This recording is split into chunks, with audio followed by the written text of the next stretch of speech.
So Bryon has just watched the episode on who killed Laura Palmer, and now we're going to go and discuss the episode here. Wow, that, as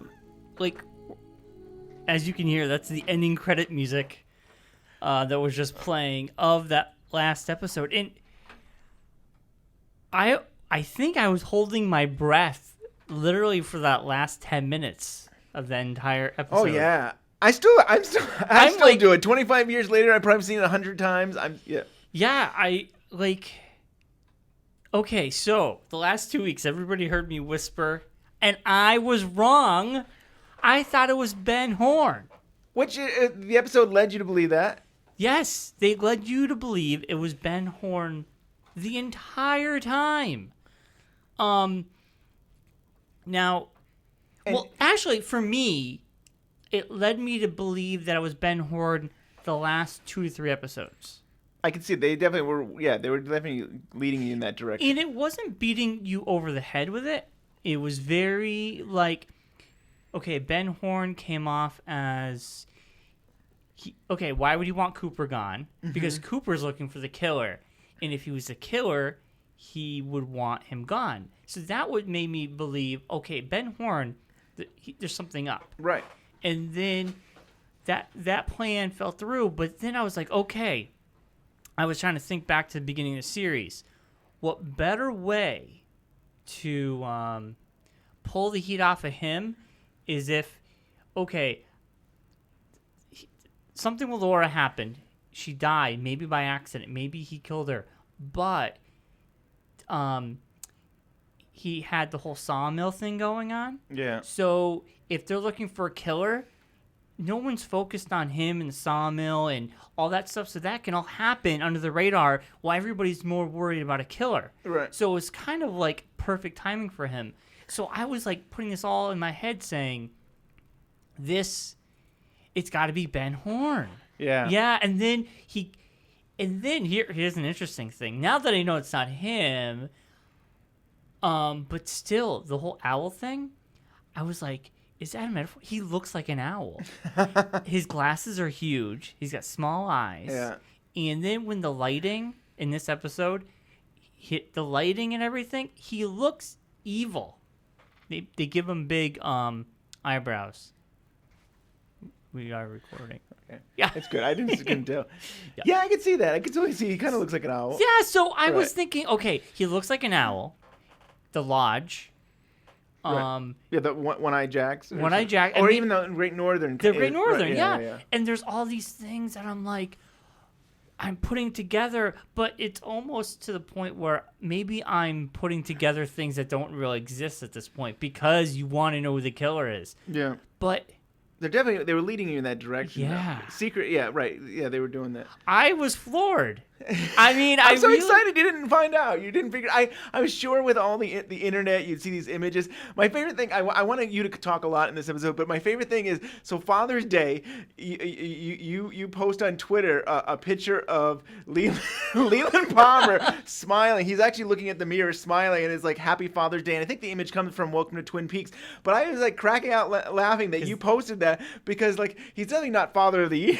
No, but now I know. But the whole time I'm thinking, why would it be the dad? But it's really not the dad. It's really he's possessed by Bob.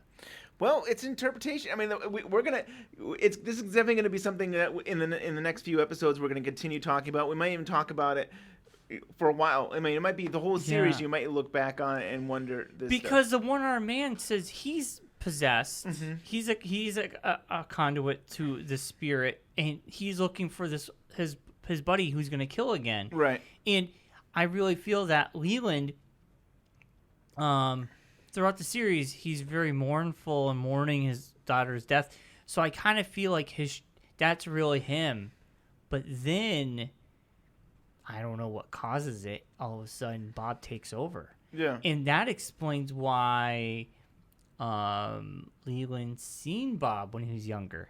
Yeah. Because this is something that's been lurking in their family or something. Something, yeah. Yeah, so he's seen it. So when he was looking in the mirror, does he see Bob? But it seems like that's kind of indication that Bob's taking over. So I feel like Leland physically killed Laura, but Bob was spiritually inside of him.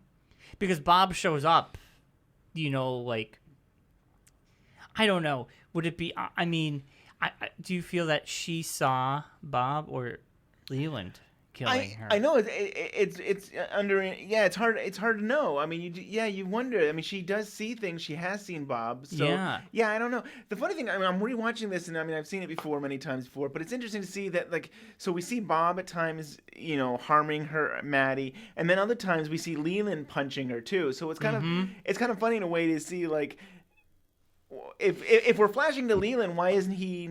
I mean, there's times where he's crying, he's saying he's my Laura and stuff like that, but other times he is punching her. So it's maybe that's just a transition between Leland coming out briefly, maybe, but then Bob taking over. Yeah, and those punches were brutal. Yeah, I mean, this is stuff you don't usually see on TV. It's pretty. I mean, this is 1990. It's pretty violent. Yeah, and also I think when someone gets killed, knife, gun, blunt object, and he was just like destroying her with his fist, and then like oddly kissing her.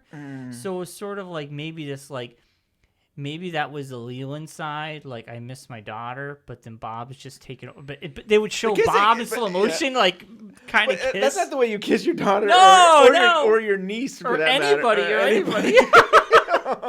And like, yeah, there was a lot going on there. It was so disturbing. So I mean, I think there's a couple things that happen. It seems like where you start saying, "What the heck is going on?" First, Sarah Palmer. Well, first you see this record where it's at the end of the record, and then you're seeing Sarah Palmer crawling down the stairs. What were you thinking when you're seeing this? Well, okay, so we start the scene with them in the morning or in the afternoon, and it's Wonderful World's playing. Yeah, and I'm assuming it might be the same record, but sort of. It's a Wonderful World for them has ended again.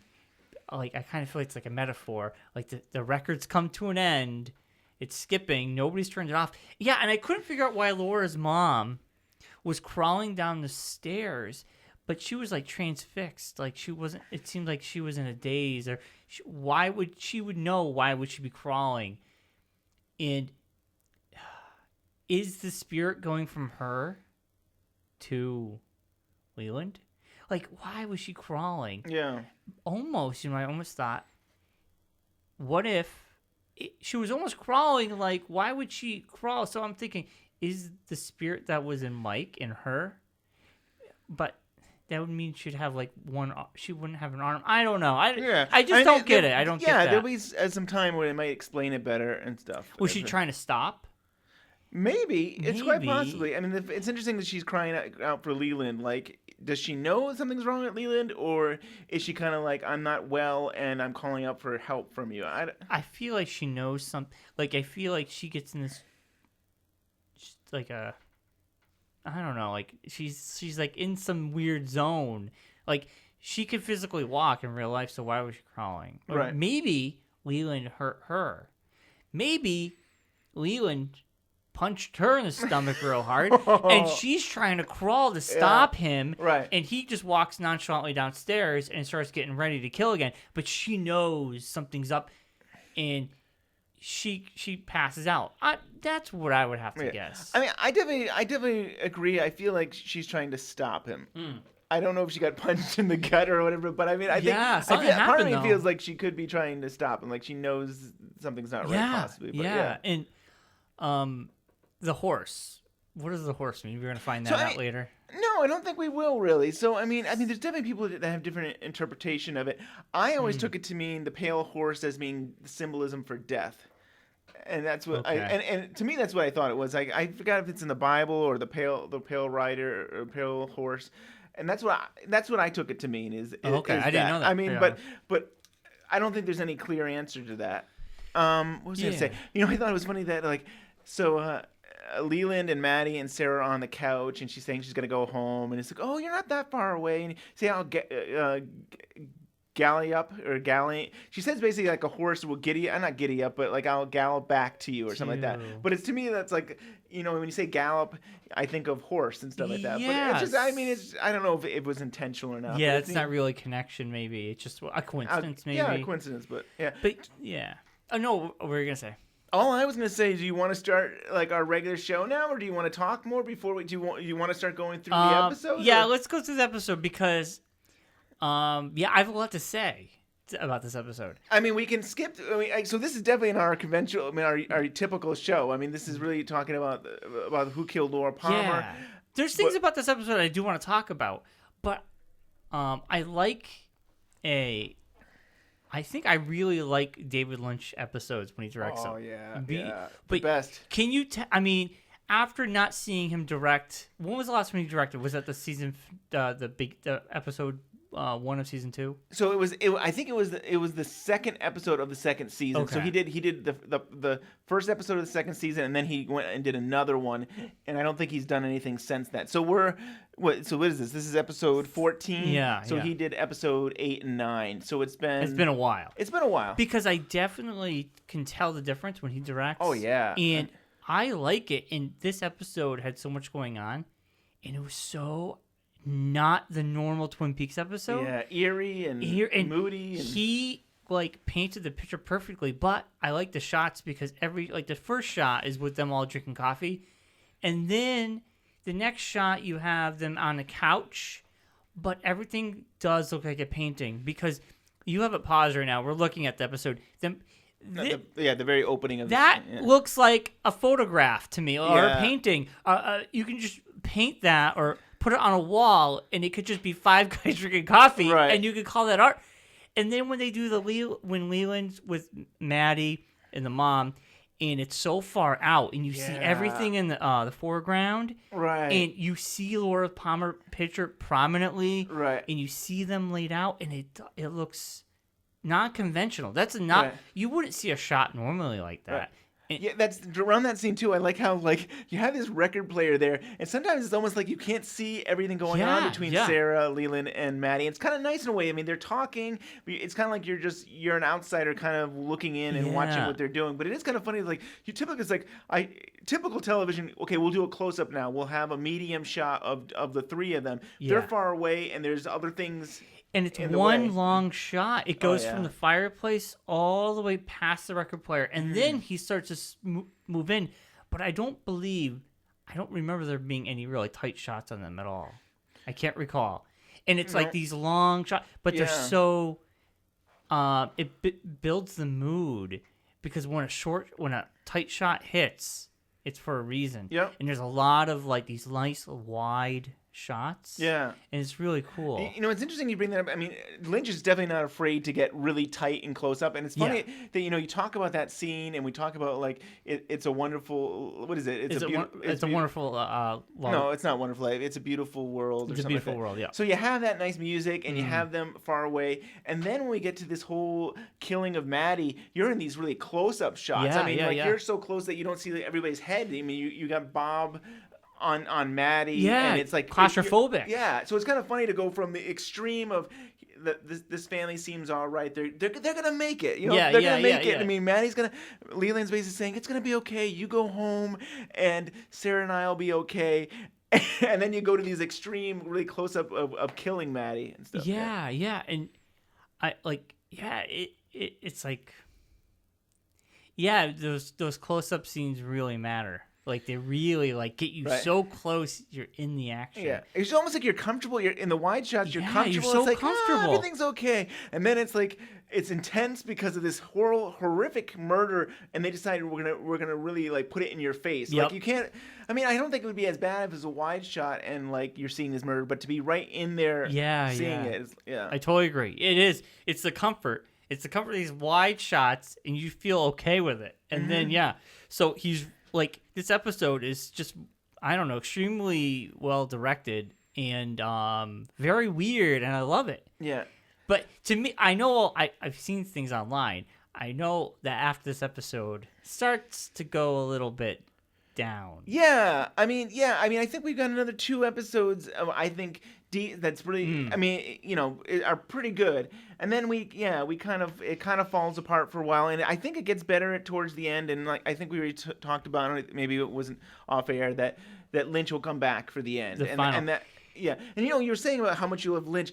Think about this: season 3 will be all directed by. I mean, like it's possible it could be 18 episodes. I know they have basically 9, and depending how they edit it, it could go up to maybe 18 episodes. But to think all of them will be directed by David Lynch, that's exciting. Yeah, that is exciting because I'd rather see like 18 episodes by him. Yeah, and the way he does things, everything's so long and drawn out. And sometimes it's very interesting to do it that way. That could make the shows even longer. You know what I'm saying?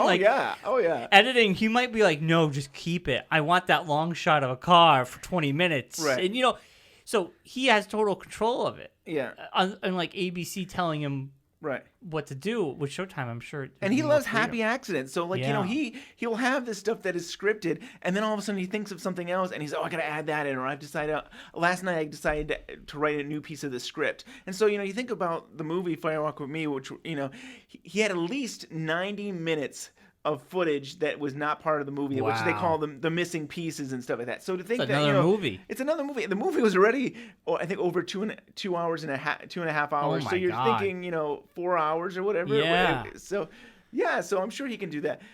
What do you think? Should we go into our regular show now and go into it, or are you still pumped to just talk about? Well, I had one more thing. My Lord, if I can. I think it'll come to me as we talk. I have more to say. But yeah, a lot to talk about. Like, yeah, we'll go through this episode. I think I got it out of my system, but there was some correlation I was gonna make, but I'm good. I'll remember it. I'll remember as we go. Why don't we take a pause? We'll play our theme song, and then it'll be just like our regular show. You up for that? I know. What are we into now? We've already gone almost a half hour. Or we've gone a half hour, but maybe not. Or less than. Yeah, a little less than. All right, you want to pause it for a second? Yep.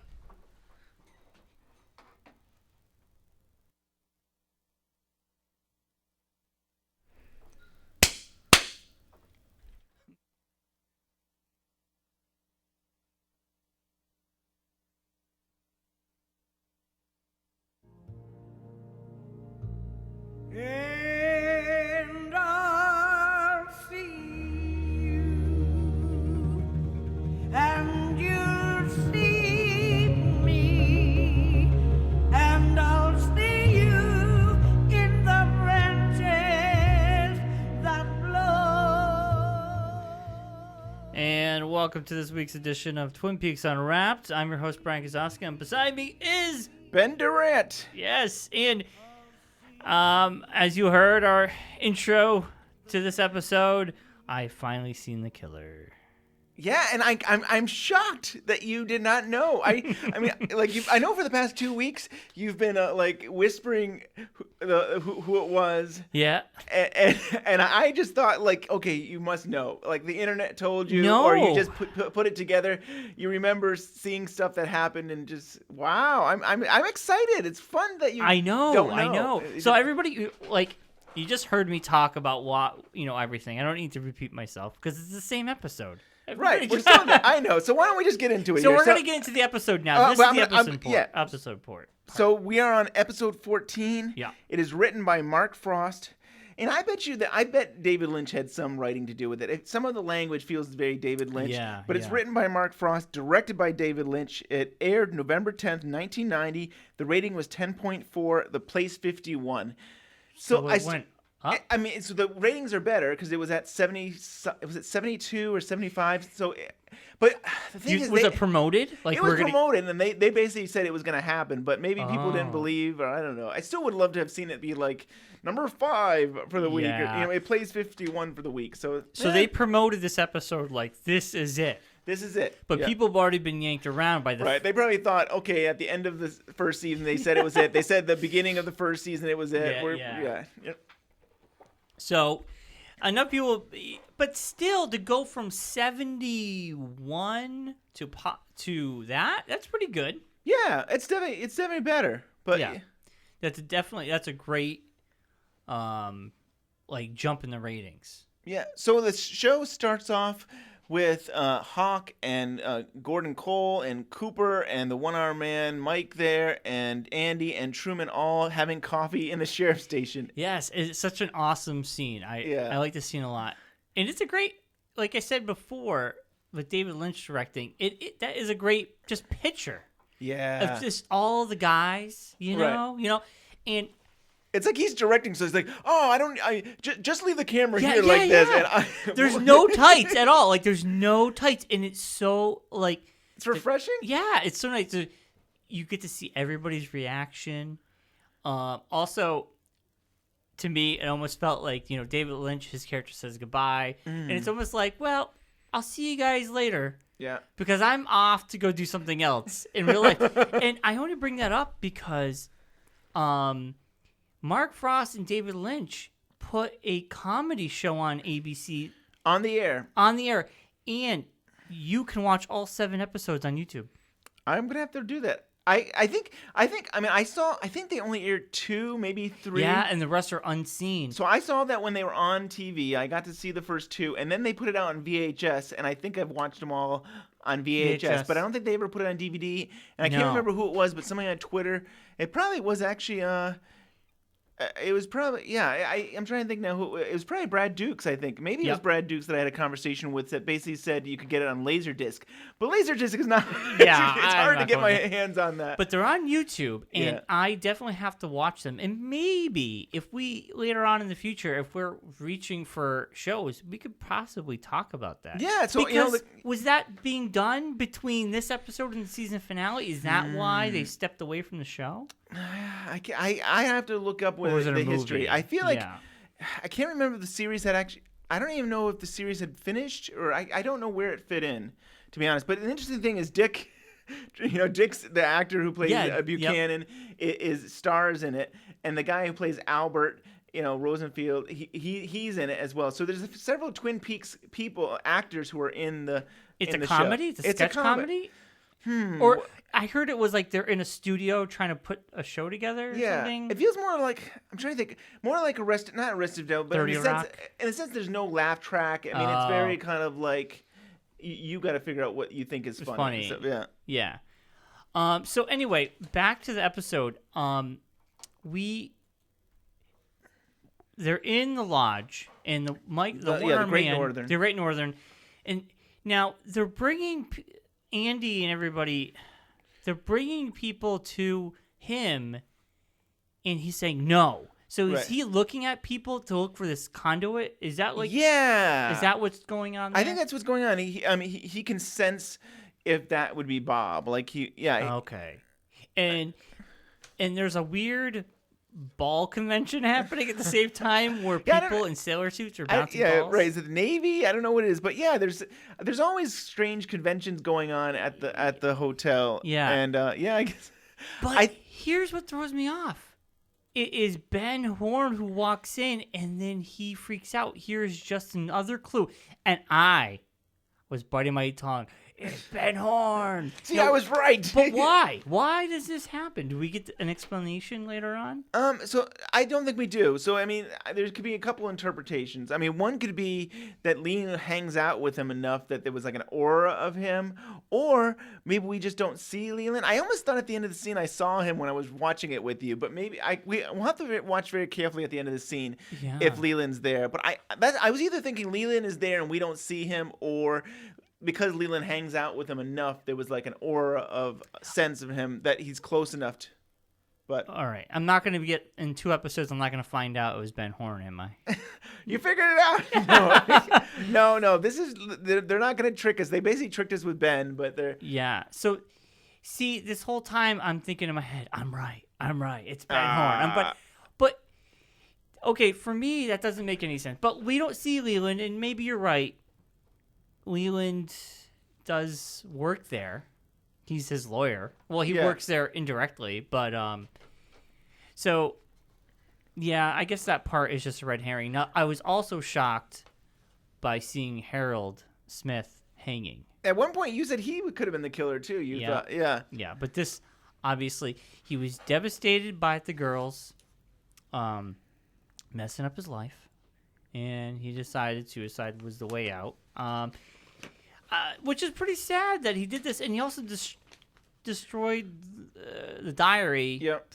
I mean, he destroyed it a little bit. It wasn't like a total destruction. Like, he didn't light it on fire. But he tore it up, and he destroyed his place. But why? Do we find out why? I know he has a note, but do we find out anything else about him? Or is this it? This is it. This for is pretty Harold? much it. I mean, we might have a little bit, tiny bit more in the next episode, but it pretty much is it, or maybe the next 2 episodes. Do you think he killed himself or someone killed him? That's right. We're unsure. I mean, it's hard to tell. I remember it being 15 years old, thinking that it was supernatural and that he was killed, but there's not. I don't have any proof. Could Bob have killed him? Possibly. So here, I'm glad you brought that up. In the script, Oh. yes. So we go to the unseen Twin Peaks. This is not canon, but in the script, Cooper brings Mike, the one-armed man, into Harold Smith's place, Oh. and Cooper says to him, "Has Bob been here?"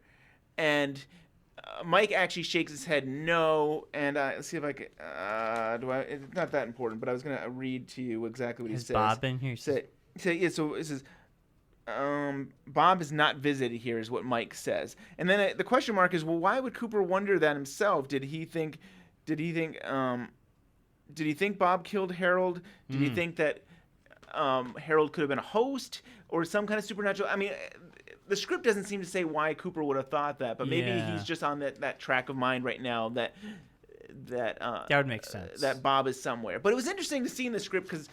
Yeah, it was interesting to see because I've always thought that. I felt it was very supernatural. Yeah. There's something odd about this character, and I felt he should have been connected to the big mystery. And at least the writers, Mark Frost, thought that as well at some point, and then they decided to take it out. Or David Lynch decided it wasn't important. he was a red herring, you know, like everything else. I have some background about him if you want to give me a couple minutes. Yeah. So, Harley Peyton is kind of the guy who created Harold Smith. And it's actually based on a real person. And let's see if I get my notes together. So the real person's name is Arthur Crew Inman. And Wikipedia says he was an unsuccessful American poet whose 17 million word diary extended from 1919 to 1963 is one of the longest English language diaries on record. Wow. And what else do I have to say? So this real guy, Arthur Crew Inman, became increasingly he was from Boston, and he became increasingly obsessed with his health. He kind of started living in the dark and not going out. He soundproofed his apartment. He actually owned several apartments next. He was rich. He was very rich, and he started owning several apartments next to him, so that he wouldn't hear any noise, so there would be space. And then Harley Peyton, this is way back in December of 1995.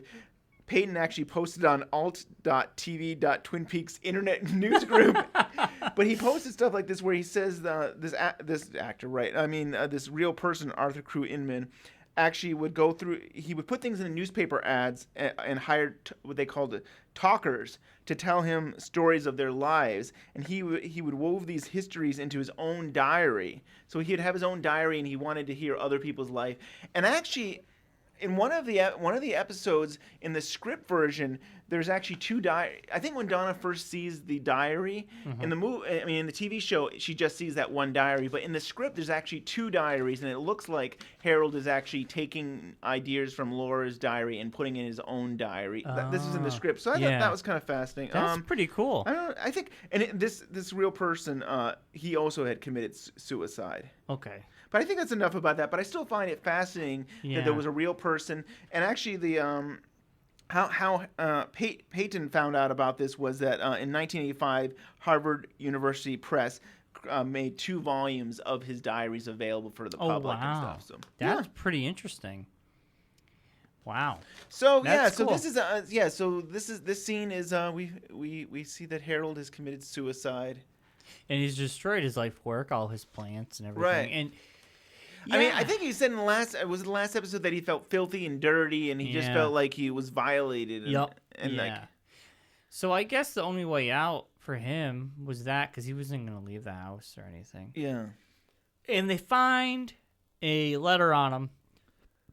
In the letter, I mean, it was I'm a lonely soul. I'm a lonely soul. So I mean, that's really much about Harry. There's really no much about Harry other than the.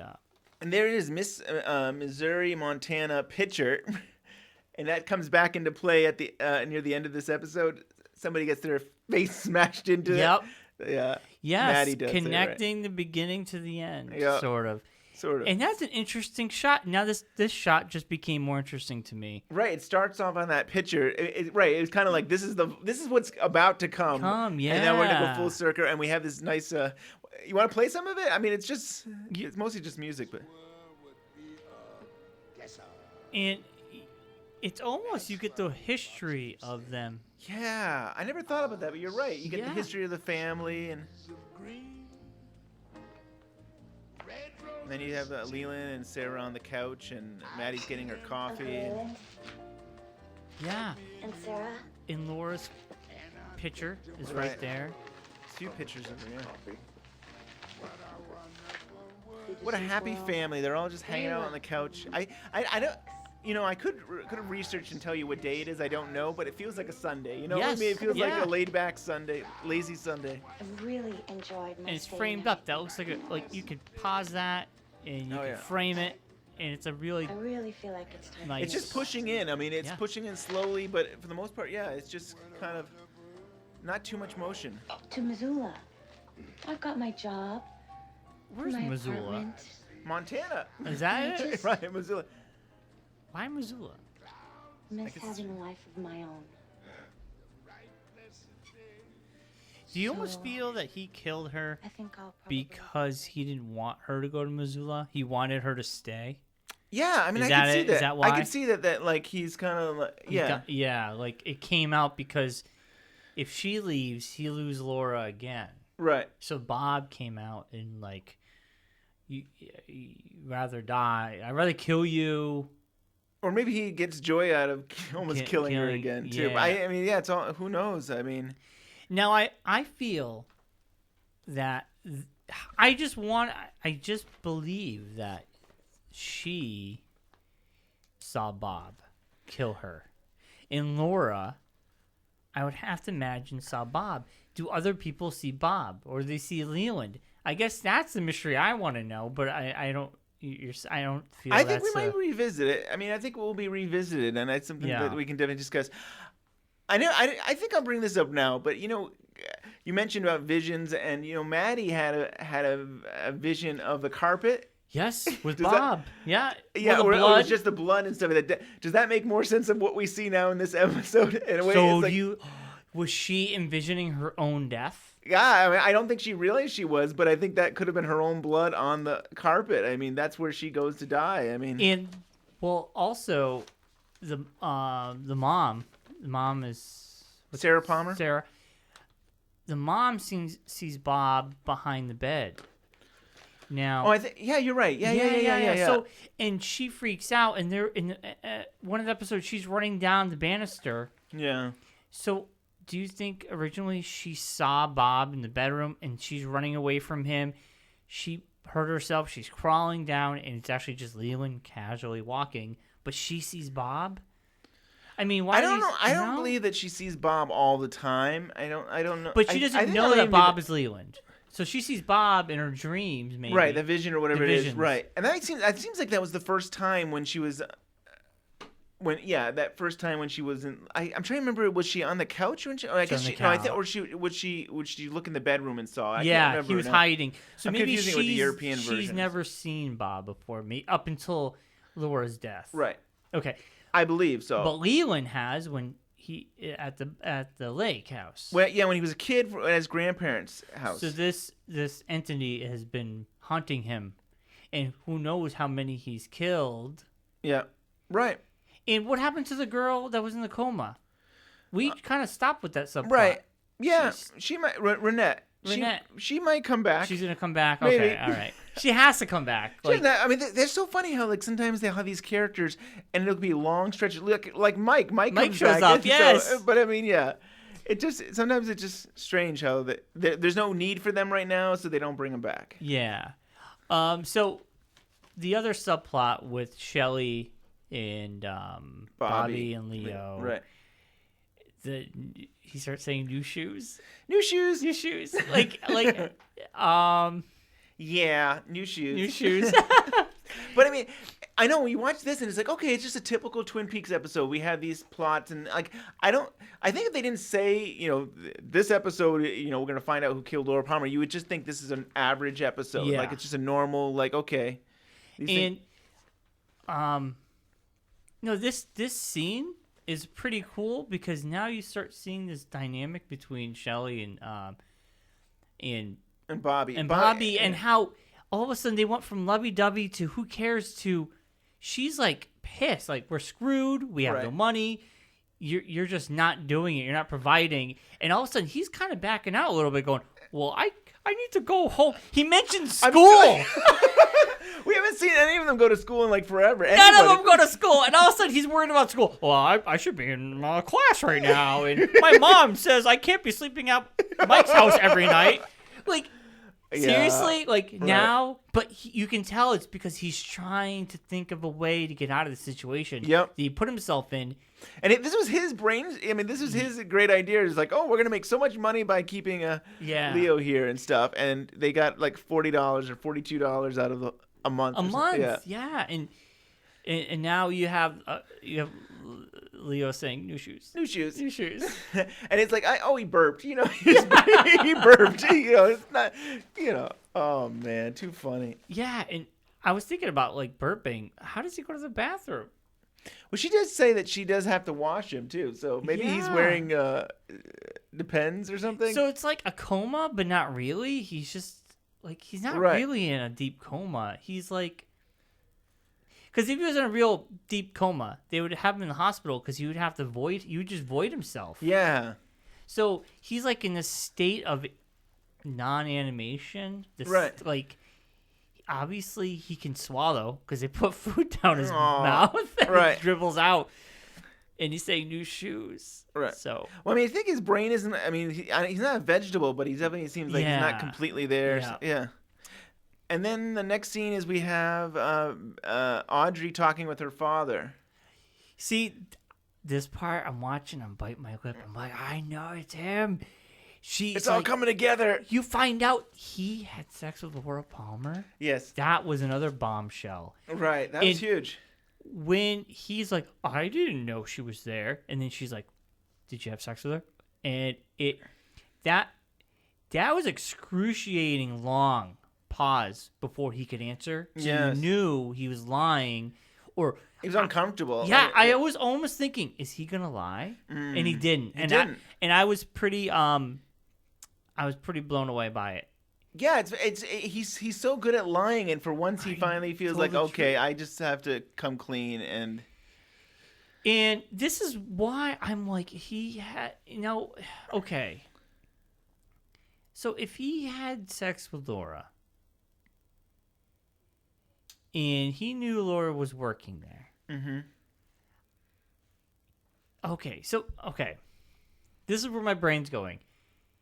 So Laura leaves James off his bike that night, runs down a hill, and joins up with Jacques, Leo, not Bobby, Leo, right? Leo, Jacques, Renault, and okay, now we find her dad. That doesn't make any sense. I know, because you don't have all the pieces. I mean, I'm not going to say anything yet because there's two more episodes. They're going to tell me more.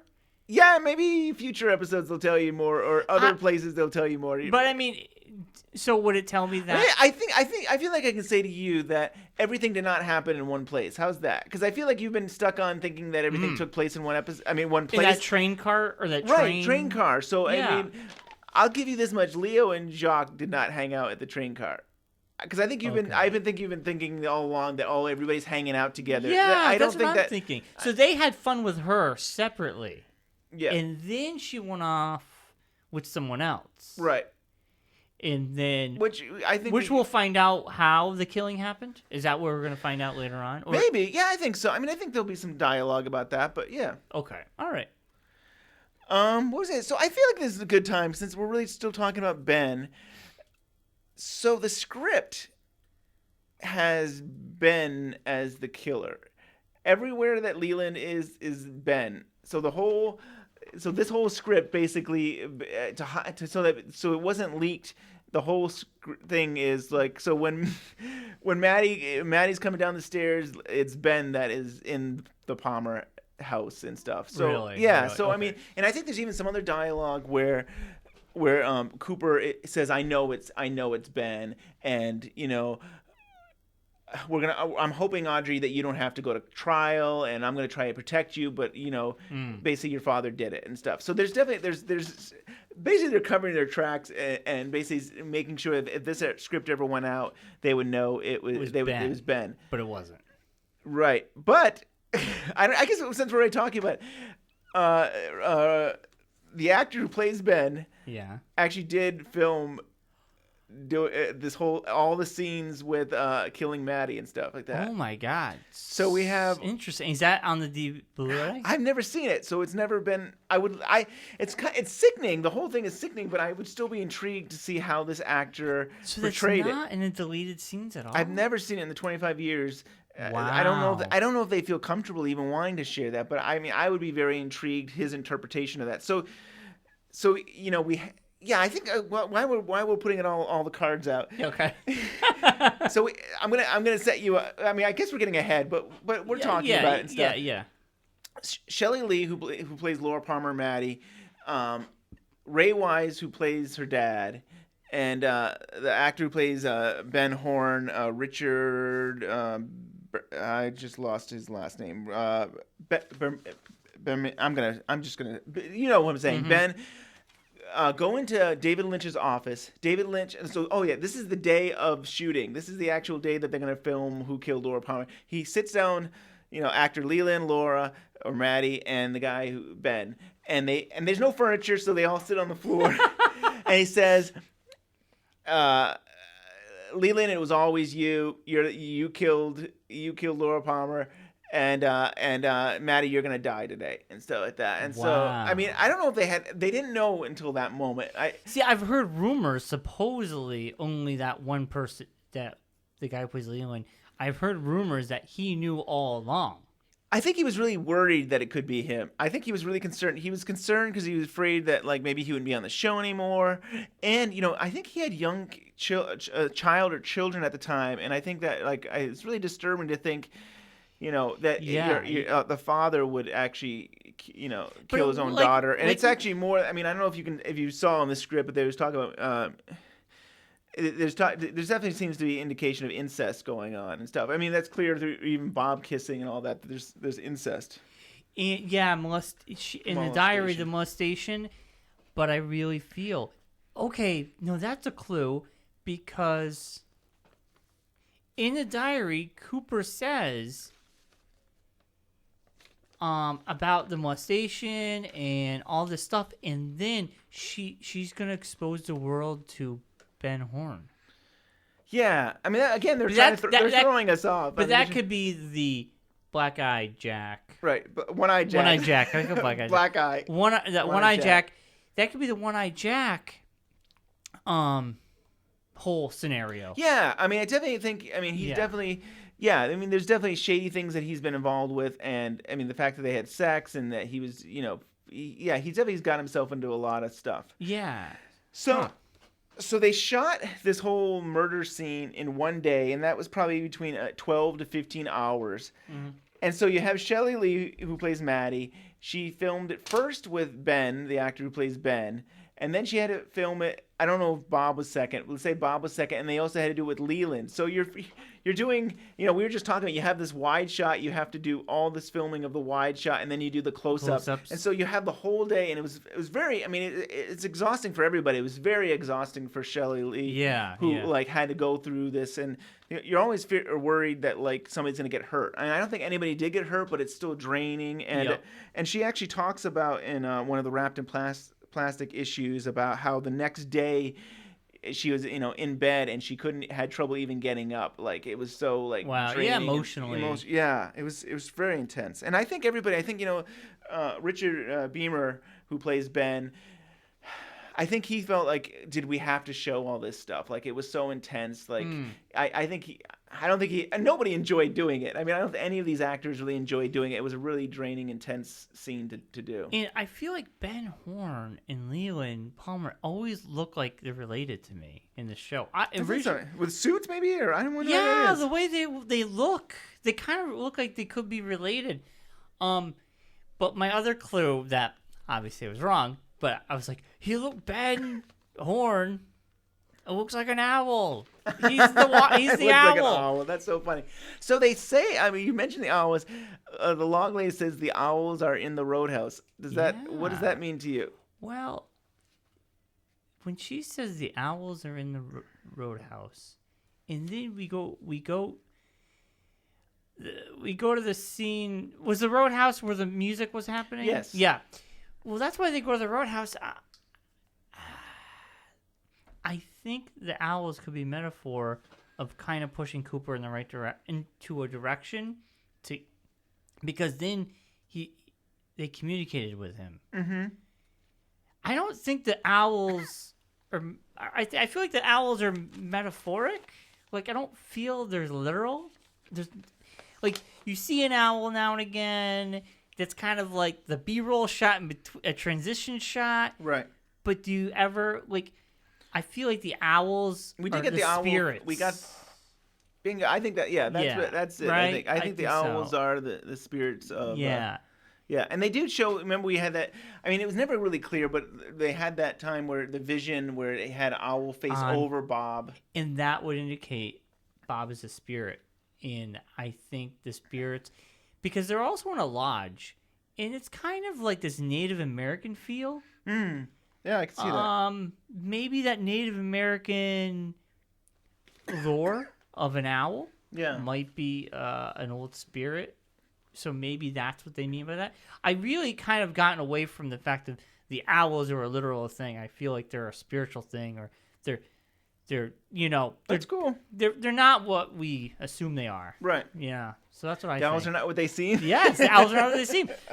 And I think you take that literally. Right, and yeah. I mean, I think the show. I mean, like, when we were talking about like, does Maddie see Bob? I mean, it really isn't.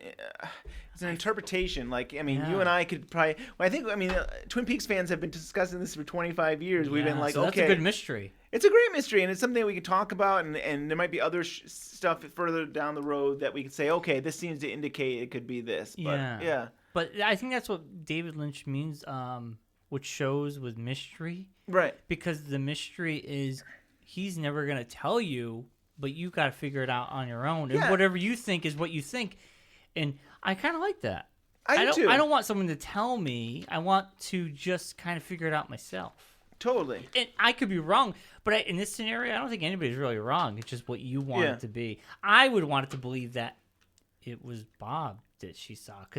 And Laura I think it's saw Bob too. It's almost like it's too painful to think that otherwise that a father would harm a child and that it would have incest and do all these things, and it's easier to believe, almost as easier to believe the devil would do it than to think that this is something capable of doing. But exactly, yeah.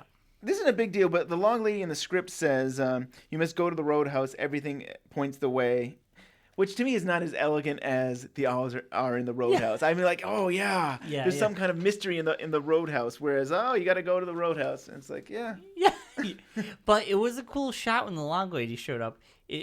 The camera, her log just shows up in the left hand corner. It's isn't awesome. that cool? Yeah. I like that shot a lot. And I love that that Cooper and Truman are out of focus, and it takes a while to get kind of rack focus. It takes a little while for them to become clear. Yeah. That the focus is all on that log. Yeah. And so, it was a nice shot. It really and I was. saw her wedding ring. Yeah, I guess you did. You don't see that every day, do you? I mean, she had her wedding ring on. There's a lot of rings on this show. So Cooper had a ring, and yeah, he had a ring. And when the giant later on appears, there's a beer glass in front of his hands, but it looks like he's holding onto the ring. I think he's kind of seeing, is it back? Like he's kind of like. Is that what he's doing? Because he has a ring back. No, he? I don't think he has his ring. Oh, I think he still doesn't have it. I think he's kind of like he's connecting with the giant and say, I remember when the giant's was here. So the ring's still gone. I think he wants to know, am I have we come full circle yet, or are we there? And he's looking for it, but it's not there. So that's why, because the beer glass is in its way, and I'm like, is he holding on to a ring? Yeah, he's just feeling for it. Okay. Yeah. You got the subplot of Nadine and Ed, and it doesn't really. It's kind of like the same plot we've seen twice. It's really hasn't moved anywhere. It really hasn't. I mean, I think this only establishes that now Norma knows that Nadine is even more out there than she was before. But yeah, it doesn't move any. I mean, it's kind of funny. I think it's sweet. I mean, it's funny to see her break the milkshake glass. Yes, the milk, and it also puts that strain on Ed's relationship with Norma, because now it's all about the looks with Ed. Right. He just has this uncomfortableness, and so does Norma. She's just kind of like, it's almost like she's piecing it all together in front of her. Yeah. And she doesn't know what to do. And we know that, I think we know that Ed and Norma were together in high school. So it's really strange to go back to high school and be like, oh, I've got him now and stuff. And it's like, what are you talking about? That was 20 years ago and stuff. But yeah. I mean, Nadine and Ed are married, and Ed's having an affair with Norma. But Norma, she's her convict husband's back in town, living in the restaurant. So she's no angel either. So, no. I have some notes from some stuff from the beginning of the episode that I just wanted to quickly mention again about Harold Smith. And in the script, so this is Unseen Twin Peaks. In the script, it comes out that Harold was a patient of Dr. Jacoby's and stuff like that. I don't know if it's that big important, but it was. I mean, I think it was one of those things where if the mystery had gone on, maybe we would find out why Harold was the way he was, and we'd have Jacoby to talk about that. I feel like they always have these stories. They kind of think they're going in the direction, and then they decide it doesn't go and stuff. Yeah. And they talk about that did he have agoraphobia, which I think is, afraid to go out and stuff, or not wanting to go out. And Truman just thinks he's a nut job and stuff. But it's interesting that Cooper and Truman have this discussion. It's like, did he ever go outside and stuff? And that's kind of what we were talking about in other episodes. Like, was this an alibi for him? What did he really go outside? And he just saying that. But now we know he really didn't go outside. And I still wish, I still feel like there is some kind of connection, and they decided to drop it between this whole mystery of Twin Peaks, because his hand shaked. I think it was the last episode, his hand was trembling, and we might see that again in the future. I guess the suicide makes sense because he did hurt himself. I mean, yeah, he'd rather take it out on himself before anybody else, and he did take that little garden tool or whatever. Garden tool to his face. Yeah. So something. So yeah, we still got the Nadine stuff. I'm gonna fast forward to here. Yeah, Nadine. We know what's going on with Nadine, and then Mike is back. Yeah, I told you he'd come back. Surprise, surprise! And he's only back because, if we remember back in the beginning, they were in the jail cell talking about some money that Leo had. That's right. They had drug money. So they ran drugs for Leo, and they owed him $10,000. And right, so. I think they realized, well, hey, Leo's got to have some money, because he's never stepped a foot in a bank, but he writes a lot of checks. For a drug dealer, why is he writing checks? Yeah, that's funny. Well, I thought did he say he writes checks, or he hadn't written any checks? I don't know. But he's looking at his checkbook, and he's like, oh, maybe he's saying, for a guy who has a lot of money, I don't think he's ever stepped into a bank, maybe because there's not a lot of checks written. So I think I saw it opposite. But he knows Leo is a drug dealer. He knows that Leo has to have something hidden. Right. Money. But the boots. He gets the boots that he thinks are the new shoes. Yeah. But they're old shoes. Yeah, they're old shoes. Now the tape. They find a tape in the heel. Why would Leo keep a tape in a heel? Well, we'll learn more in future episodes. we'll learn that it's a Diane tape that Cooper saturated. No, it's not. But Diane, if you find this tape on Leo's shoes, that means I need to be rescued. Yes. So I was thinking, is it a Laura Palmer tape? But her tapes are cassettes. This is Yeah, a mini right. cassette. Yeah. But this will come back up. It could be a secret Laura tape, though, that he gave Leo. Yeah, I don't think they have that kind of relationship, though. Yeah, I don't that's know. true. But you could have bought the drugs from him. I don't Oh know. yeah, I definitely think you're right on that. She Yeah. definitely. I mean, Bobby was the one that supplied the drugs for Laura, and Bobby would go to Leo to get the drugs. Drugs, yeah. And then we have. Why don't we bring up some audio? Laura Palmer's secret diary. A great deal of it has been mutilated. Much of what I've been able to decipher supports the contention of the one-armed man. There are repeated references to a Bob. He was a threatening presence in her life from early adolescence. There are intimations of abuse and molestation on a regular basis. He is referred to on more than one occasion Yeah. Well, as a friend of her father's. a friend of her father's. Yeah. So, to me, I want to believe just by that dialogue alone that Bob would go into Leland and she would see Bob and not her dad. And say, I like I'm that your friend. interpretation, I'm your yeah. friend of your father. And maybe she never saw her father and him in the same room Yep. because why would anybody say I'm a friend of your father's without, like, her dad wouldn't say I'm a friend of your father's. Right. But Leland, why would you say that to your own daughter?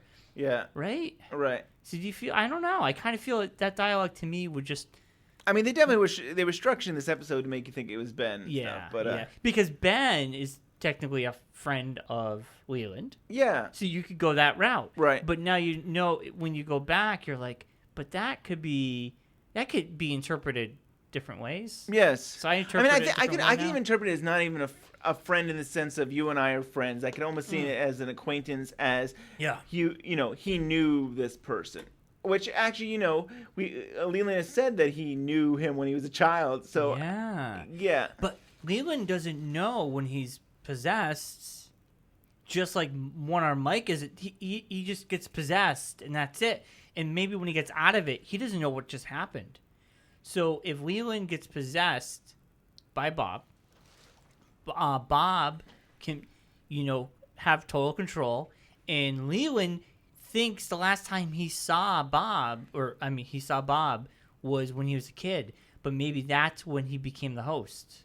Maybe when he was younger, he saw someone and then he became the host.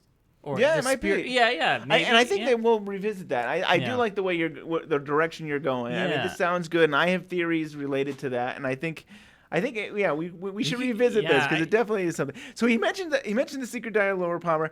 I'm going to give you the secret diary of Laura Palmer. The thing is like the way this episode, the way we structure our show. Yeah. We probably already have done talked about the secret diary of Laura Palmer. Yes, but maybe. Maybe. So I'm giving it to you, even Okay. though people have already heard an episode where we talked about Yes. the 25th anniversary of the Secret Diary That's of Laura in Palmer by September. Jennifer. Yes, that was in September, so it's already happened. But if you missed that episode, you can go back and watch it. But Or listen- we're in this, like, what do we say, the We're timey-wimey. time paradox or something. Like, We're timey-wimey, like we're Doctor in the past Who. and the future, and so here Yeah, it is. all right. You don't have to keep it in plastic, but I've wrapped it in plastic. She's dead, wrapped in plastic. I think this is my first, the original copy and stuff. I'll be very careful. No, don't worry about it. I didn't actually put it on Kindle. I have because I wanted. okay. I wanted us to go and read it together and then talk about it on another episode, which has already happened. But Yes. yes. So See, everybody gets to hear you giving it to me, but you've already heard the episode. I Probably. know, and it's like, what is going on here? I know. Yeah. All right, here you go. Enjoy. Well, thank you, Ben. It's not a It's a long quick read? It's a pretty quick read, I think. It's All all. right. It is a diary structure, so you could read a page or two a night or something. I'm excited to night. I'll be reading until the next season starts. I'm excited to read this, and It's disturbing. I mean, now that you kind of know stuff. I mean, I debated about giving it to you before you found out who killed Laura Palmer. Yeah. But then I'm like, okay, wait, why don't we just wait? And like now you know, or now you know, is this Bob or is this Leland or you know, you have a better sense of it. So now I have like, does it answer anything? Because this came out before season 2. Yeah, right. So I mean, I think it really couldn't, right? And so I think it was. I want to say September 15th was when it came out, and Wow. it was like, was it the 30th or it was around there? So it was probably 2 weeks before the season premiere and stuff. So but I said some people kind of put it together. They saw things that to them connected, And they were right. and they were right. I mean, they were saying they thought it was her father from the Wow. book, but. All right, I so don't know if I'm you're interested to read this. I think to and- me it gives No. you a better sense of Laura and the community. I mean, because she's alive, so you know she's going to actually interact with people from the town. So there'll be other people, you know. I'm excited to read it. Yeah, And if it's you disturbing. want to listen to us talk about it, go back a couple episodes Oh, and you'll see it. Yep, too funny. So we're in Ben Horn's office with what I call Mr. T, Tajamar, or whatever his name is. I was correct on one thing. Yes. We find out. I'm going to jump a little ahead in this episode because Yeah. it's not a major thing. Right. It is Kathleen. Yes, it was. I think we revealed that in the last episode. I didn't even want to wait. It's like, that's not a big reveal. Yeah. I mean, It wasn't. I mean, so what did you think when they actually basically said that we're going to arrest him? I was so biting my tongue.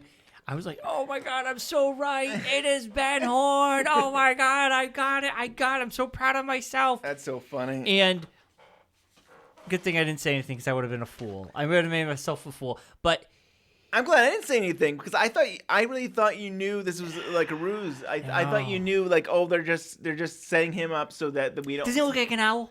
He does. He looks like an owl. He looks like an owl. The eyebrows. Now the lighting in this scene makes him look evil. Yeah. The it does. glass, the shadow of his glasses make him look like he has like Oh yeah, look evil at that. brows. Yeah, it almost looks like there's like light coming out of his eyes. Like a he's little a bit. villain. Yes. Like he's an evil villain. Or even when I think about when he was with Audrey talking, there's a fireplace and there's the fire, and he's been in front of fireplaces before in the pilot and stuff. And it makes you kind of think he's the devil or something. Yeah. Just the lighting and everything in this scene. I love this that he tries to escape through his like secret door. I'm gonna go have a sandwich. Who says that? It's like, I'm too good for this. How dare you? Now, an innocent man wouldn't fight. Well, yeah. I mean, I think he's not innocent in the sense that like there's plenty of crimes or things that Yeah, he's he been committed a lot involved of with. things, Yeah, I mean, like. So he's not innocent, but I feel like if he was like, he's guilty, so he's fighting because he knows he's screwed. So I'm thinking it's him because if he was innocent, he'd been like, arrest me because I didn't do anything wrong. Yeah. But he's panicking. He's kind of panicking, and I'm like, well. An innocent man wouldn't panic like that. They'd be like, well, you got the wrong guy. I'll fight this. Yeah. But this was like, oh, I'm going to go make a sandwich. I'm out of here, Right. you know? And so here's where here's what I was like, what do you think of this? Like we're just kind of like seeing the Palmer house with nothing going on but a record at the end, skipping at the end of it. Yeah, and I think, like I talked about beforehand. Now they're showing the rug. Like, it's an odd scene. I want to say, well, I guess that can't be. I was going to say it would be the point of view of Sarah, but she hasn't even come down the stairs yet. I almost feel like, is that where the blood's going to be? Where Maddie saw the blood? I mean, it's an odd... Right. It looked like they put the camera on a vacuum cleaner and they brought it back. Like Nice. Today's age would be a GoPro, but back then maybe Right. they did something I mean, different. back then they always put things on tracks. You know, Yeah. they would get a track and a dolly track, the fan. We've seen that fan in the beginning, I think the pilot or in the early. Yeah, that first fan. season. Looking at it makes you feel dizzy. You know, like kind Right. of throw you off kilter. So this is when they're bringing Leela in, and it's cool because this is where the log lady steps in, and you get that cool shot. Yeah, we'll have to. Well, in a second, we'll have to do some audio. I'd love to hear her that little dialogue there. And then, while I'm waiting, I think I have enough time. I can say that the structure of this was a little different. The commercial breaks were set up differently than your standard. The breaks every 10 to 12 minutes. Act 2 was shortened, and the final act was longer, so that Lynch had time to kind of really enjoy the end. Well, why don't we bring up the audio? We don't know what will happen or when, but there are owls in the roadhouse. The roadhouse. Something is happening, isn't it, Margaret? Yes. And something is happening. Something Margaret. is happening. I mean, I love this like this kind of like this mood, this feeling like Yeah. characters don't know what's going on, but they know that something's not right. Yeah.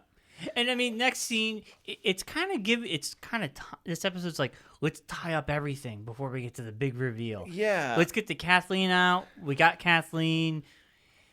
So back to Sarah Palmer crawling on the floor, which I really feel maybe she was injured or hurt or, Yeah. like, why is she crawling? It makes me feel like, Well, think of it this way. She seems like she's hallucinating. well, she sees the horse, Right. which you say is, My interpretation is it could be a pale horse of death. I mean, it's... and the spotlight's on it too, Oh, yeah. That's pretty cool. which the spotlight is on Bob when they're fighting. That's true. I feel like Lynch likes the spotlight. Like he uses the spotlight even for the Red Room. I mean, I think he enjoys having like... He never was into theater, but I think he likes that idea of the stage and highlighting that. So the actress in one of the Wrapped in Plastic issues talked about how she was on the floor for a long time, cut between takes of this, and after a while the crew would forget about her and they would like start stepping on her. It's like I was like, I'm a person. I'm not a doormat. Yeah. And then this next part of the show is really cool. I mean, you have now the woman singing. Is she the one? Who is this? That's Julie Cruz. So she's Okay. like the main singer at the Roadhouse. Like she was in I think the pilot. Where they and had then- the fight. Yeah, they had the fight. And then like I think like the record at Jacques Renault's cabin, that's her Okay. singing, and yeah. And then so James and Donna are hanging out at the Roadhouse. Rekindling the relationship. Yes. And she's kind of talking also about how she feels bad that Harold died, and I think she feels a little guilty that like if she hadn't meddled, then he might have still been alive. And Yeah.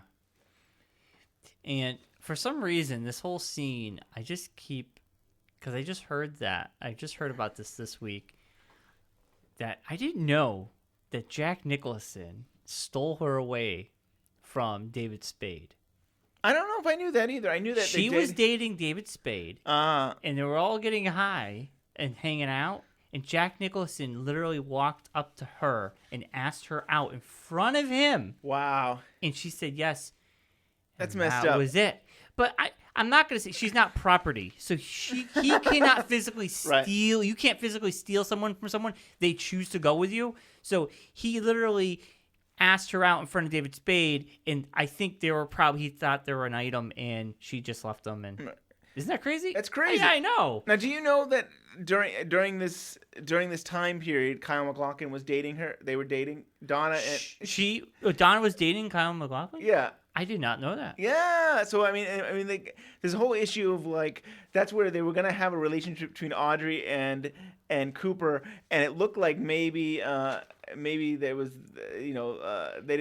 she didn't like that or so because Is that true, or is that like that a seems to rumor? be a real rumor. I mean, many people have said that and stuff. That's interesting. But Kyle would say that he thought it was just an inappropriate relationship with a teenager or a high school student. Yeah, I which agree. we've discussed many Yes. times. Every episode we have to talk about it. But- so what do you? Yeah, so this is a long time where they're just eating peanuts and just But kind of watching. Cooper is like, if you like, Log Lady's going to town She's eating on the those peanuts. I haven't eaten in a week. These peanuts are making me thirsty. Oh. Yeah, I know, seriously. She's in the woods. She doesn't eat much. Oh. She gets free peanuts. She goes to town. But Cooper's eyes, he's scanning the room. He's looking for those owls. Yes, he's looking like, what are the? They're metaphoric. It's the spirits. The spirits will tell him something because Right. he's strong receiver. Yeah. And I love this whole rock back inside my heart that Donna lips it, and they're all having all chummy, and life is good, and we're gonna be all right. Yeah. It's almost like that same thing with it's a beautiful world, yeah. where it's kind of like everything's gonna be wonderful and Yeah. great, and we're gonna be okay, and then like it's the it's the Yup. quiet before the storm. Yeah. Everyone's bopping around. Interesting that Donna can have a relationship with James, but she won't allow Cooper to have a relationship with anybody. Oh, I know, Yeah, right? yeah. Well, That's a plot, though. No, I didn't know they were going out. yep. And And you didn't notice the waiter at first, did you? You didn't notice that? nope, the I waiter just noticed him now. Yeah. So he was at the bar the entire time. Right, he was hanging out with Bobby. Now here's the interesting one with Bobby. Dana Ashbrook is the actor. He was not in the script. He was not scheduled to be in this at all. He was just kind of hanging out. Like he just came to hang out and watch David Lynch, film this. Yeah.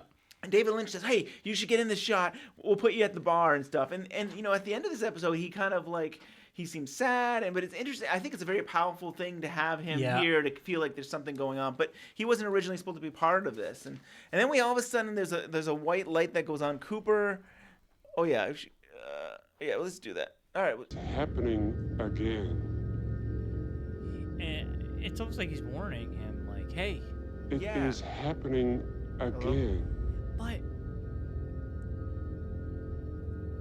Margaret tells him to go there. But when he says it's happening again, I feel like it's telling Cooper, you gotta go somewhere else. This is not where you should be. Right. Right? Right. And there's my Happy Father's Day thing, the picture. Now, I can't hear myself very well in my headset. So It could have just been this. Oh, I probably yanked it. Yeah, it was so. I still think it's hilarious that for Father's Day you put the image on Twitter of him smiling, and it's like, this is wrong. This is so disturbing. I mean, Yeah, I think it's funny. I think it was hilarious, and other people I think thought it was really funny too.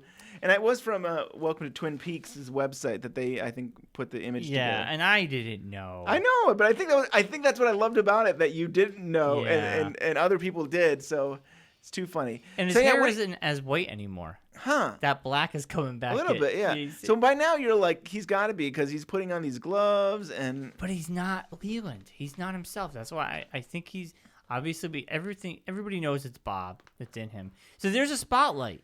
The spotlight is on.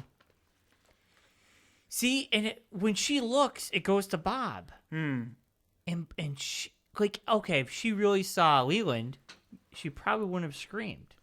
She'd probably like, oh, what's going on? And then all of a sudden she runs. It's hard to say. I mean, he's got gloves on and he's kind of like running full speed at her. So it's hard to say. So what's interesting in the script, all the killing takes place off screen. Like that's how it was written. I don't know if Mark Frost and David Lynch did that because they didn't want ABC to read it and find out that they were going to do it all on screen. But it was like, the murder happens maybe upstairs or something, but we don't actually see it. But and that spotlight goes away. That's what I was wondering. The spotlight goes away when it's Leland. And the spotlight is only there. So that represents the horse. The horse has a spotlight. And so does the giant, right? The giant always, I mean, it could be the symbol of the spirits. Yeah. Yep. And it's the owl is a spirit. So it's just like a bad spirit. And, that he's possessed with this demon spirit for some reason.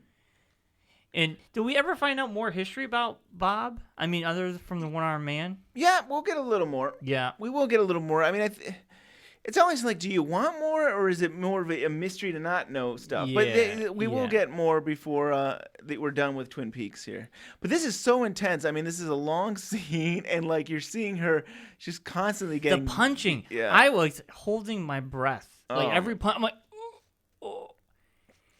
And it's funny because she's on the couch when he's punching her, and behind her shoulder is the picture of Laura. Yeah. So it's like that duality right Definitely. there. And so, Mark Frost in the Twin Peaks behind the scenes book, he has to say, we wanted that to be a very violent scene because we're suddenly seeing the consequences of everything that led up to it.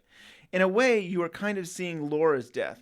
Yeah. Right, and that's what you're kind of saying. In a way, it's kind of like maybe Yeah, we wanted to see how did we get here and stuff. And going back to the duality, which we haven't talked about in a long time, the duality of Leland.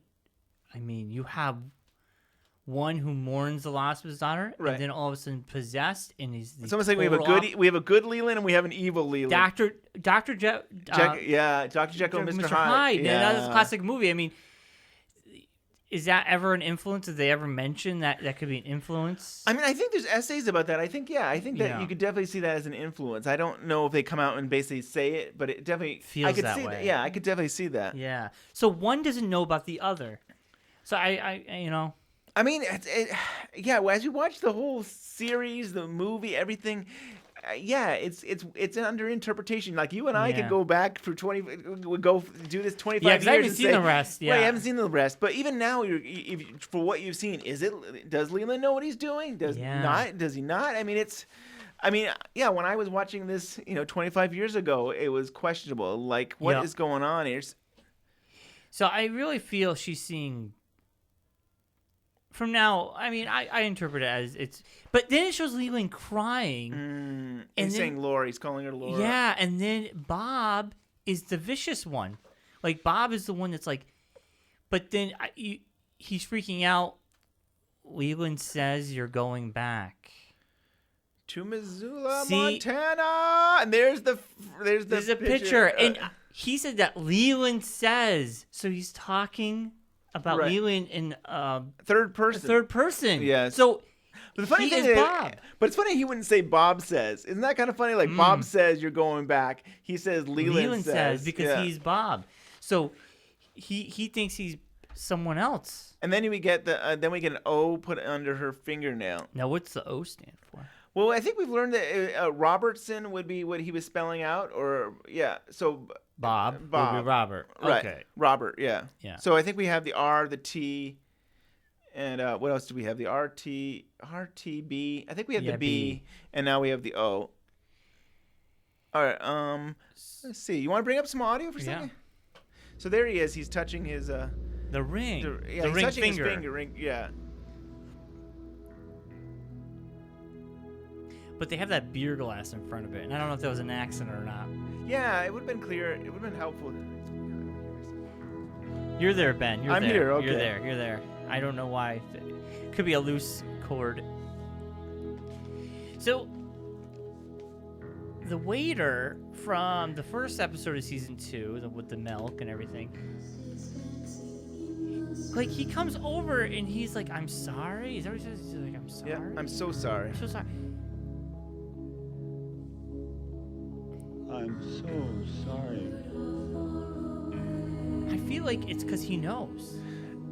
So the real question now is, like, things are happening now. Like, Cooper is trying to figure this out, and then we have, like, everybody around the roadhouse. I'm sorry. It's a roadhouse, I think. Yeah, it's a roadhouse. But we have the log lady kind of just looking around. Then we have Donna who's gonna cry. We have Bobby. I think everybody feels it again. I think they feel it. I don't think they know what happened, but I think they feel like I think they feel the loss. And I even thought about Donna as like, is she crying about Harold? Is she crying about Laura? Or is it just this kind of feeling of sadness? And they don't know why they're sad. They're just sad. But like, it is weird about the waiter, right? What's up with the waiter? Like, why would he say I'm so sorry? I feel like because he's a spirit. I don't think he's real. I think he might be a spirit. I mean, he seems to be somehow connected to the giant in some way, right? Because like he was there. He was there right before the giant showed up. Yeah, and I kind of feel like when he says I'm so sorry, I feel like it's almost saying someone died again, because right now Cooper and gang think it's Leland. I mean, think it's Ben Horn. Yep. Well, they do. They arrested him. Right. It seems like they may have got the man. So I'm guessing in the next 2 episodes they figure out it's actually Leland. Maybe. So that's interesting. Right. If that gets dragged down. And I like this ending where you're just kind of like, you don't know what Cooper's really feeling, thinking. When I originally watched this, it's like, did he see the murder? Like, was the stage opened up to him as a TV screen and he saw it? But I don't. No. Okay. No. Yeah. He just saw the giant. That's all. And he's the only one that saw the giant. And Yeah, I think he felt it like everybody else. Yeah. His eyes almost look glossy, like he's about to cry. I mean, they all look a little bit kind of glossy. Yeah. And yeah, maybe because they're all connected and he's a strong receiver, like we've been saying. Right. He feels it. He feels it. And it was a heavy episode. Yeah, I'll just add one more thing about the script. Just interesting how the script ends. So we see the end where Cooper's just kind of thinking to himself and kind of taking it all in and stuff. So the script ends with Cooper still in that kind of state of where he's shocked and then Truman looks at him and Truman says, "Cooper, Cooper." Cooper stares straight ahead and then Cooper says, "He's killed again." Yeah, we didn't need that. We definitely did not need that. I'm so glad that didn't happen. Yeah. Because right now we're left with he doesn't know. At least we don't know if he knows somebody's been killed or anything. We're just left with the giant has said it is happening again, and to take that in. So I'm glad that didn't happen. I mean, yeah, but that's almost like it's also forcing the audience, you know. Right, and yeah, the audience knows. Yeah, we don't We need to know that somebody died. We know Maddie's been killed. So yeah. Wow, what an episode. Yeah, it was pretty intense. Huh? Yes. I mean, my favorite. I think it's probably up there as my favorite episode of the whole series. Yeah, it really is. Really well done. And I'm gonna miss David Lynch directing. I know it's gonna be a long time. It's gonna be a long time before we see him again. It's too bad and stuff. But I'm interested to see how this season goes. Yeah. I mean, I know how it goes from a lot of fans. Right. The community on Twitter, I see a lot of interesting things. So. Yeah, I still think there's some like little gems in every episode. Just about, I think there's probably one that is like unbearable, but for the most part, every episode has something that I can enjoy and I can take away, and yeah, so there's still something. Now, here's a thought, food for thought, Ben. Before we end the show, what if this show ended this way? Yeah, wouldn't this feel like a great? Granted, I haven't seen the next two episodes, but to me, it almost feels like an ending. Yeah, I see that too. I totally can feel that way. Kathleen's back. Right. You know that Leo and those guys. Yeah, I don't know, but it feels like an ending. I mean, to most things. it's almost like the town could just continue. They're always going to be. There are always going to be trouble and issues to deal with. But the reveal has been done, and in a way, you're right. It could have just ended right there. It could have ended there. Right. That they got the wrong guy. He killed again, and you did say that David Lynch almost, he didn't want to reveal the killer, right? But maybe not to the audience. Maybe to Cooper. Cooper would never figure it out. Yeah. Because at this point, they don't know who it is. They think they got, but, Right, like, totally. But I do think that, like, man, if Lynch had his way and we never would have found out, we never would have got this great episode. Like, that's true. It would have been like, maybe the third season will reveal the killer. And it's like, as much as I can't stand the corporation of, ABC, I am really happy in some ways that this happened because we did get to see this. Like, we got to. I mean, this is like really good. Yeah. So I had one little thing to add. That I think I mentioned in the last episode that, like, you were saying, oh, Maddie's coming back, right? Sometime. I think, right? I was like, yeah, sure. Maddie might. She's gonna go home and then she'll come back. She doesn't come back. But what Lynch had said is like, oh, it seems like in season 3 we'll make you a redhead and you'll come back as another family member or something like that. No. So this is 25 years ago. We're not talking about present and stuff like that. Yeah. But 25 years. I mean, he was really, I think, kind of just saying, we'll always find a place for you or something. Okay. I was about to say the new series. Yeah, no. I'm talking 25 years ago when she was killed off. He was kind of like, I'm sure we can find a way to bring you back or something. Okay. Well, there's always a way to bring someone back, an actor to play someone else. So how are we going to end this episode? I think we're going to end it with just a little bit of audio from us watching it. Yeah, that'd be cool. Yeah. So we'll hold off on the sheriff hotline. Yeah. And maybe we'll start the next episode with opening it with it. It's a recap to this episode, and maybe we'll do 2 messages, one at the beginning and one at the end next time. That sounds good. So we'll leave you with us kind of watching the show and my reaction to when it happens. Awesome. And I'm excited. I'm so glad. This is our first time ever like sitting here. I'd like to. So we have some time, but I think the last episode, I'd love to do this again with you, like to the very last Twin Peaks episode. If we could watch it together again and then comment and stuff, would be cool. That'd be cool. I like it. It was fun, and now I feel free. Yes, I feel I could go online without protecting myself. I still worry that you're gonna find out information about the last episode, but you should feel free. You know. Yeah, I mean, even like. Do you really think anybody? I mean, that's a big spoiler. What happens at the last episode? Yeah, it's a pretty big spoiler. It's something that's made us really want more Twin Peaks for 25 years. It's really? Something that we've had debates about and discussions about. And okay. Yeah, I won't look into that then. Yeah, well, you don't know what it is, so maybe I won't even know. I know, right? Oh, cool. Man. Well, so, yeah. Write to us at Twin Peaks Unwrapped at gmail.com. Right, and we're on Twitter at Twin Peaks Unwrapped. Yeah, and like us on Facebook, Twin Peaks Unwrapped on Facebook. And yeah, anything we missed on this episode, please let us know. Yeah, we're always gonna miss something, right? Yeah. But I mean, I feel like Thoughts, we missed theories. Like, yeah, I'd love to hear the theories and stuff. Yeah. The theories are really cool, or even the first time you watched it, what did you think about it? Who did you think killed Laura Palmer? That's what I want to hear. Yeah, I would love to hear other people. I'm trying to think. 25 years ago was a long time. I'm trying to think who I thought killed Laura Palmer. Yeah, I'm trying to think. Gosh, I don't think I thought it was Leland.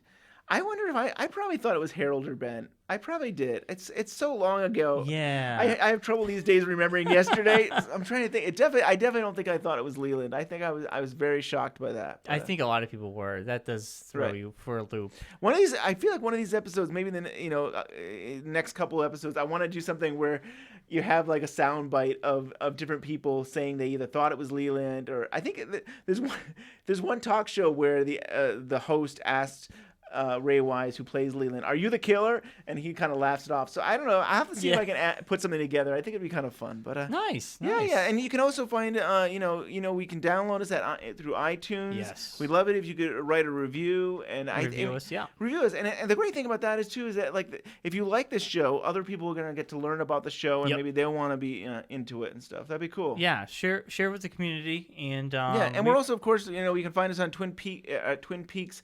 Unwrapped.com. That you can find all our episodes there as well. Yes, everything's up there. Do we miss anything? I think we did it all. That's it, Ben. Wow. That's it. So we're gonna leave you. Great episode. Yeah.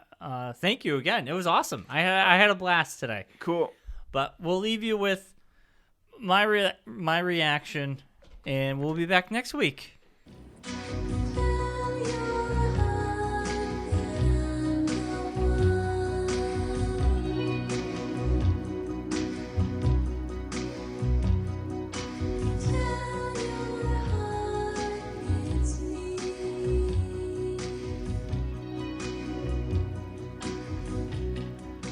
How'd they get in a bar? I know. Was drinking age 18 then, though? I think drinking age was 18. Is it maybe in Washington, maybe? But back then, it could have been. Maybe. You read about Harold Smith?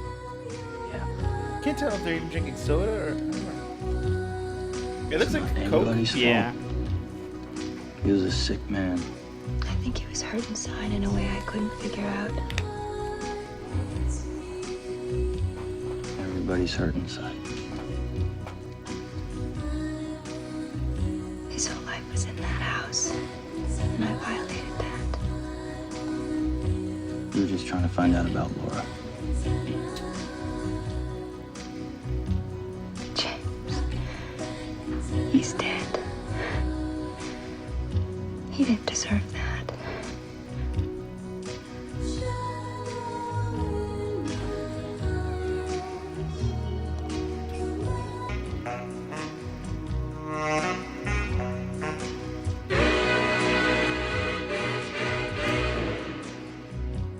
Going to town on those peanuts.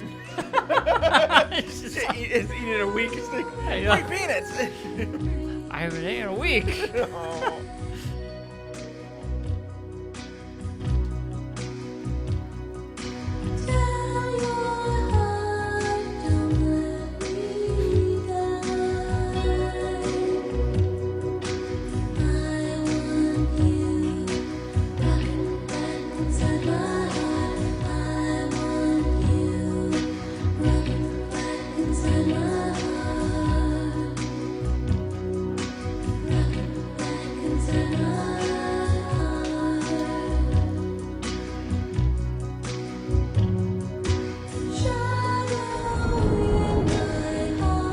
notice Cooper's eyes?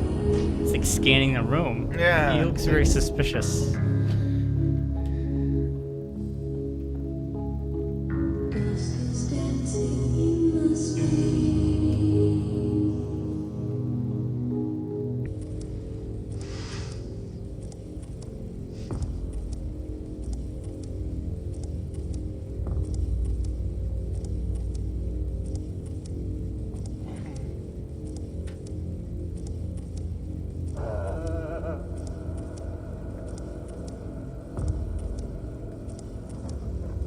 No, he's not the killer.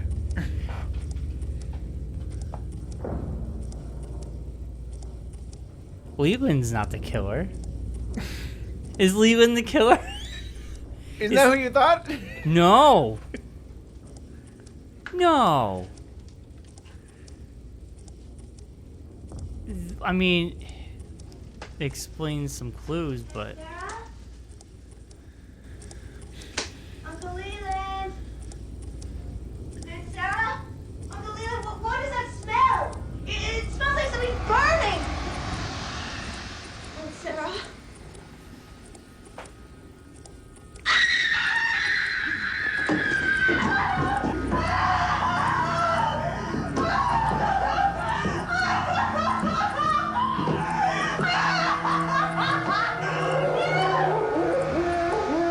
So does she see Bob? Or Leland? I'm not sure.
My baby.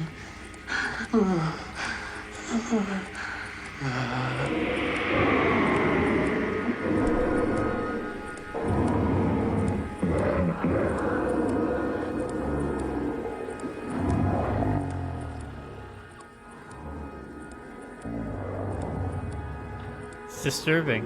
Very disturbing. So...